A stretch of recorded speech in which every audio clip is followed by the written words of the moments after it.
happened to me last week. I had an unknown debit order, like really, and I didn't even know which debit order is from. So I quickly went to the bank. When I went to the bank, I was told that they can only cancel the debit order, but they can't actually take it out of my system that this is actually my debit. So I had to call the bank. I mean, it was such a struggle.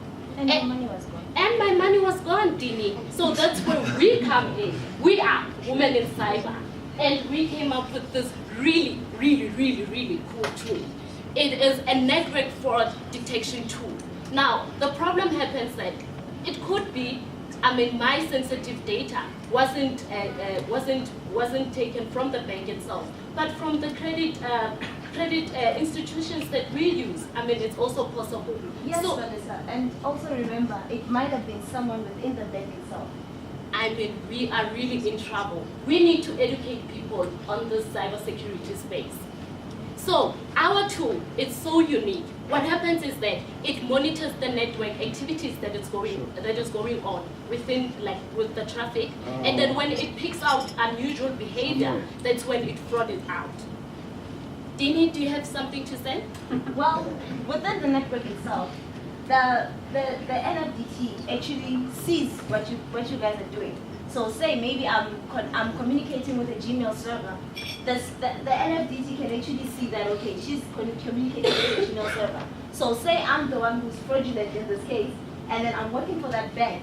I can actually transact that money, but then there's an NFDT that will see what I'm doing. So, Dini, we've got clients now. So the platform technology that we used the Wireshark. That was to analyze our data and the R Studio to actually script our scripting. So Dini will do a bit of a demo for you guys. And by the way, we hacked your systems.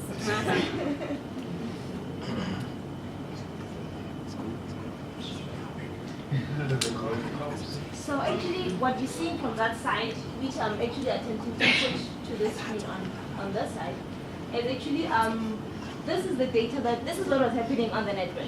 So we actually started sniffing the network. Apologies to the others when the conference was still happening. So this is the data that we managed to get out of that, and these are just the packets that were sent through the network.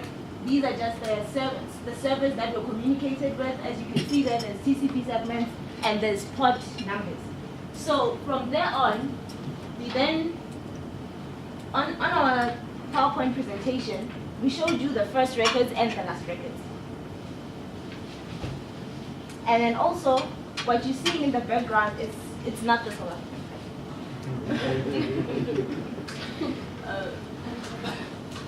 Could you just elaborate on me? Okay, what Dini actually means that it's not a South African, it's actually the ranges of activities that are going on.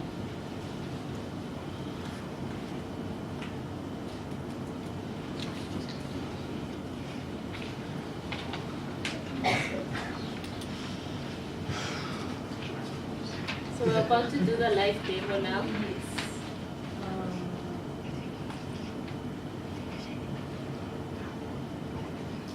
So please don't mind what's happening there. We're just actually streaming the data again so that you can see what beacons.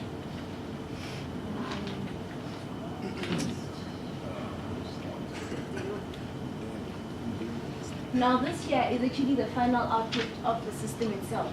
Now this is something that the admin, the network admin can see. Now, just for you to notice at the moment while the system itself is still loading, is the fact that above the 1.5, there's actually packets that are beyond that range. Now, if you might be asking yourself, what is this 1.5? Now, that 1.5 is actually the length of the packet. So for somebody who's downloading a 3 gig file, they are up there.